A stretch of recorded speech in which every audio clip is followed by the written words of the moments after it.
नमस्कार दोस्तों, welcome to my channel all about jobs में। दोस्तों, मैं आज आपके लिए एक बहुत अच्छा रिक्रूटमेंट लेकर आया हूँ जो सिकंदराबाद कैंटोनमेंट बोर्ड की तरफ से है, जो इंडियन आर्मी के अंदर आता है। तो इस वीडियो में मैं आपको कितना सब कुछ डिटेल्स में बताने वाला हूँ। कितना नंबर ऑफ पोस्ट है, उसका टोटल नंबर ऑफ वैकेंसी कितना है, पोस्ट नेम क्या है, कौन सा पोस्ट निकल के आ रहा है, उसका एजुकेशनल क्वालिफिकेशन क्या है, डिजायर्ड क्वालिफिकेशन क्या है, एप्लीकेशन प्रोसीड्यूर क्या है, सिलेक्शन प्रोसीड्यूर क्या है, लास्ट डेट क्या है, सब कुछ मैं इस वीडियो में बताने वाला हूँ। तो आप लोग इस वीडियो पे मेरे साथ बने रहे। इस वीडियो में मैं बता देना चाहता हूँ बेसिकली कैंटोनमेंट होता क्या है। कैंटोनमेंट होता है मिलिट्री वालों ने जिस हाउस पे बेसिकली रहने वाला है या रहते हैं, उसको हम लोग कैंटोनमेंट बोलते हैं। और इस एप्लीकेशन के लिए अगर आप लोग ऑल इंडिया कहीं से भी बिलोंग करते हो तो आप इस नोटिफिकेशन के लिए एलिजिबल हो, आप लोग इस पोस्ट के लिए अप्लाई कर सकते हो। अगर मैं डिटेल्स नोटिफिकेशन की बात करूं तो जिसमें आपका फॉर्म फिलअप स्टार्ट होने वाला है 1 अगस्त 2021 और आपका लास्ट डेट रहेगा 21 अगस्त 2021 तक। अगर मैं पोस्ट नेम का बात करूं तो फर्स्ट पोस्ट जो निकल के आ रहा है वो है असिस्टेंट कंटोनमेंट प्लानर का पोस्ट है, जिसमें आपका सैलरी रहने वाला है 31,460 से लेके 84,970 रुपीज़। जिसमें टोटल नंबर ऑफ पोस्ट है 4, जिसमें से जनरल वालों के लिए 3 पोस्ट है, ओबीसी वालों के लिए 1 पोस्ट है।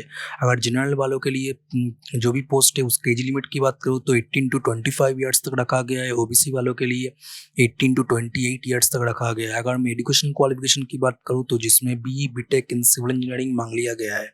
अगर डिजायरेबल क्वालिफिकेशन की बात करूँ तो जिसमें आपका ऑटोकैड, सर्वे, डिजाइन, स्ट्रक्चरल डिजाइन या जीआईएस पे आपका मास्टर्स होना चाहिए। नेक्स्ट पोस्ट की बात करूँ तो असिस्टेंट इंजीनियर सिविल का पोस्ट निकल के आ रहा है, जिसमें आपका सैलरी रहने वाला है 31,460 से लेके 84,970 रुपीज़। जिसमें 2 पोस्ट अवेलेबल है। जनरल वालों के लिए 1 पोस्ट है, एससी वालों के लिए 1 पोस्ट है। जिसमें एज लिमिट की बात करूँ जनरल वालों के लिए तो 18 to 25 ईयर्स तक रखा गया है और एससी वालों के लिए 18 to 30 ईयर्स तक रखा गया है। अगर मैं एसेंशियल क्वालिफिकेशन की बात करूँ तो जिसमें BE B Tech in civil engineering मांग लिया गया है। अगर मैं डिजायर्ड क्वालिफिकेशन की बात करूँ जिसमें ऑटोकैड, सर्वे, जीआईएस या स्ट्रक्चरल डिजाइन पे आपका मास्टर्स होना चाहिए। नेक्स्ट पोस्ट की बात करूँ तो सैनिटरी इंस्पेक्टर का पोस्ट निकल के आ रहा है, जिसमें आपका सैलरी रहने वाला है 24,440 से लेके 71,510 रुपीज़। जिसमें आपका नंबर ऑफ पोस्ट 1 रहने वाला है और ये सिर्फ एससी वालों ने इस पोस्ट के लिए सिर्फ एलिजिबल हो। जिसमें आपका एज लिमिट रखा गया है 18 to 30 ईयर्स तक। अगर मैं एसेंशियल क्वालिफिकेशन की बात करूँ जिसमें bachelor degree in biological science मांग लिया गया है। अगर मैं डिजायर्ड क्वालिफिकेशन की बात करूँ जिसमें post graduation in biological science मांग लिया गया है।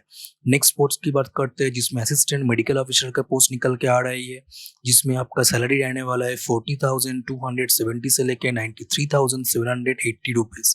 इसमें नंबर ऑफ पोस्ट है 5 अवेलेबल है, जिसमें जनरल वालों के लिए 2 पोस्ट है, ओबीसी वालों के लिए 2 पोस्ट है और एससी वालों के लिए 1 पोस्ट अवेलेबल है। जिसमें एज लिमिट की बात करूँ तो जनरल वालों के लिए 18 to 32 ईयर्स तक रखा गया है, ओबीसी वालों के लिए 18 to 35 ईयर्स तक रखा गया है और एससी वालों के लिए 18 to 37 ईयर्स तक रखा गया है। एसेंशियल क्वालिफिकेशन की बात करूँ तो आपके पास एमबीबीएस का डिग्री होना चाहिए। अगर डिजायरेबल क्वालिफिकेशन की बात करूँ तो जिसमें आपका गायनिकोलॉजी या क्रिटिकल केयर या जनरल सर्जन पे आपका एमडी होना चाहिए।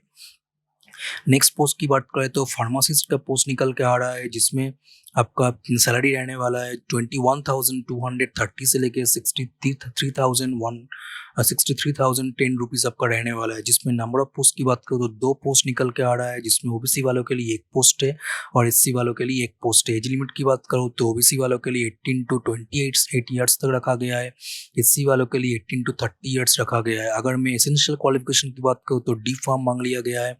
अगर मैं डिजायरेबल क्वालिफिकेशन की बात करूँ तो बी फार्म या एम फार्म दोनों ही मांग लिया गया है। ऐसे भी बहुत सारे पोस्ट निकल के आ रहा है, ये तो आप लोग इसको डिटेल्स में देख सकते हो। ये जो भी नोटिफिकेशन है मैं आपको इस डिस्क्रिप्शन में या वेबसाइट का लिंक में इस डिस्क्रिप्शन में दे दूंगा और वहाँ से आप लोग चेक कर सकते हो।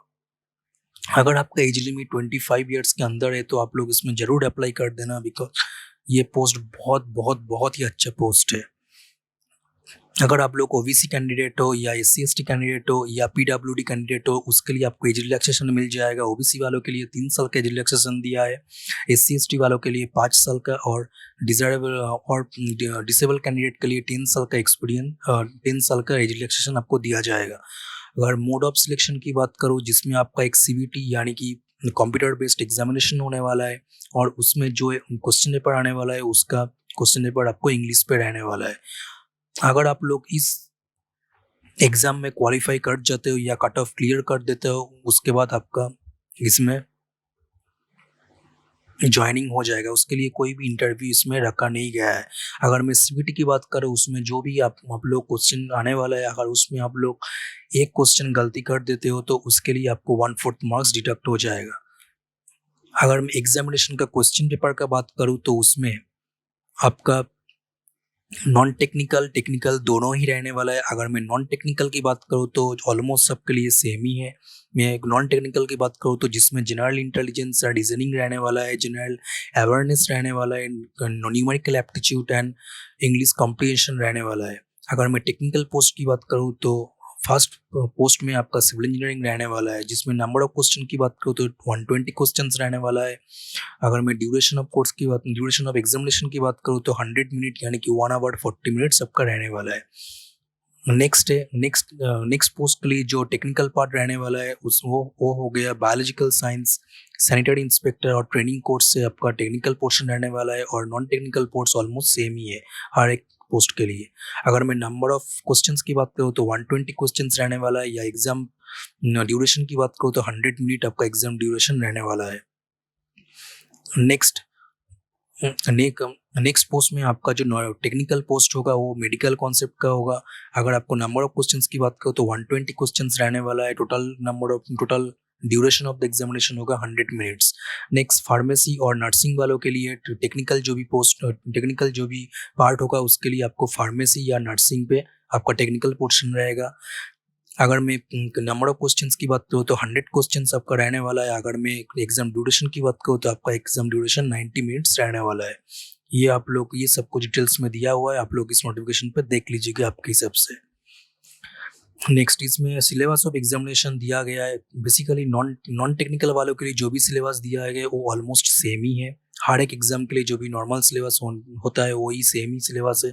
अगर मैं टेक्निकल पोस्ट की बात करूँ तो टेक्निकल जो सिलेबस दिया गया है फॉर सिविल इंजीनियरिंग वालों के लिए, उसके लिए आप लोग इसमें से surveying, construction material practice, engineering mechanics, strength of material, hydraulics, quantity surveying, RCC and steel design, irrigation engineering, environmental engineering, transportation engineering, GIS, ये सब कुछ आपका एग्जामिनेशन पे सिलेबस पे रहने वाला है, जिसमें से आपको क्वेश्चंस आने वाले हैं। आप लोग बहुत अच्छे से इस सिलेबस को प्रिपेयर कर लीजिएगा, और बाकी सब पोस्ट के लिए हर एक सिलेबस डिटेल्स में दिया हुआ है, आप लोग आपके हिसाब से देख लीजिएगा।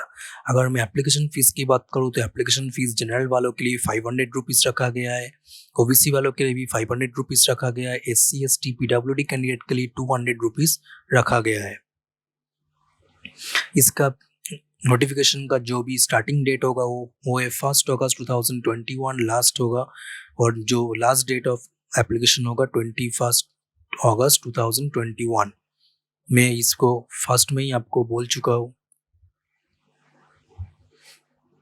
अगर नेक्स्ट इसमें कहाँ पे एग्जाम होगा वो कुछ अभी तक क्लियर नहीं है। अगर इसको सिकंदराबाद में आपका एग्जामिनेशन होगा, और अगर आप लोग एग्जामिनेशन वो देने के लिए जाते हो तो उस टाइम पे आपको कुछ भी ट्रैवलिंग अलाउंस नहीं दिया जाएगा, जो इस नोटिफिकेशन पे साफ साफ लिखा गया है। ये है आपका कंप्लीट नोटिफिकेशन। इसके बाद आपको मैं ऑफिशियल वेबसाइट पे लेके जाना चाहता हूँ, और वहाँ पे दिखाना चाहता हूँ कैसे इसमें अप्लाई करना है। और उसके पहले एक चीज़ मैं बताना चाहता हूँ, अगर आपको कुछ भी रजिस्ट्रेशन या फॉर्म फिलअप करने में कुछ भी दिक्कत आया तो आप लोग इस जो नंबर दिया हुआ है इस हेल्प डेस्क नंबर पे आप लोग कांटेक्ट कर सकते हो। नेक्स्ट चलते हैं ऑफिशियल वेबसाइट पे। ये है कैंटोनमेंट बोर्ड रिक्रूटमेंट पोर्टल का ऑफिशियल वेबसाइट, जिसमें राइट साइड में आपका दिया हुआ है रजिस्ट्रेशन करने का लिंक, जिसमें आपका कैंटोनमेंट बोर्ड पे आपको सिलेक्ट करना है, सिकंदराबाद सिलेक्ट कर लेना है। उसके बाद पोस्ट टू अप्लाई की बात करो तो उसमें हर एक पोस्ट लिखा हुआ है, आप लोग आपके हिसाब से पोस्ट सिलेक्ट कर लीजिएगा। उसके बाद आपका मोबाइल फ़ोन नंबर देना है, OTP वेरीफाई करना है। उसके बाद आपको वेरिफिकेशन कोड क्वालिफिकेशन कोड लिखने के बाद आपको सबमिट कर देना है। उसके बाद आपका मोबाइल नंबर या ईमेल आईडी पे एक एप्लीकेशन नंबर आएगा। उस एप्लीकेशन नंबर को लेके फिर से ये वाला जो पोर्शन है इसमें आपको फिलअप कर देना है, जिसमें कैंटोनमेंट बोर्ड पे आपको सिकंदराबाद सिलेक्ट करना है। उसके बाद जो भी पोस्ट के लिए अप्लाई कर रहे हो, वो अप्लाई करने का जो भी पोस्ट है वो आपको सिलेक्ट कर लेना है। उसके बाद आपको ईमेल आईडी डाल देना है। एप्लीकेशन नंबर जो आपको ईमेल आईडी या फ़ोन नंबर पे मिला है वो आप लोग यहाँ पे दे देना है। उसके बाद ओटीपी दे देना है। उसके बाद आपको वेरिफिकेशन कोड दे के उसके बाद सबमिट कर देना है। उसके बाद जो भी फॉर्म फिलअप का प्रोसीड्यूर है वो आपको करना पड़ेगा। ये है कंप्लीट नोटिफिकेशन। अगर आपको मेरा वीडियो पसंद आया तो चैनल को सब्सक्राइब कर देना और वीडियो को ज़रूर लाइक कर देना। मिलते हैं नेक्स्ट वीडियो पे, तब तक के लिए गुड बाय। Thank you.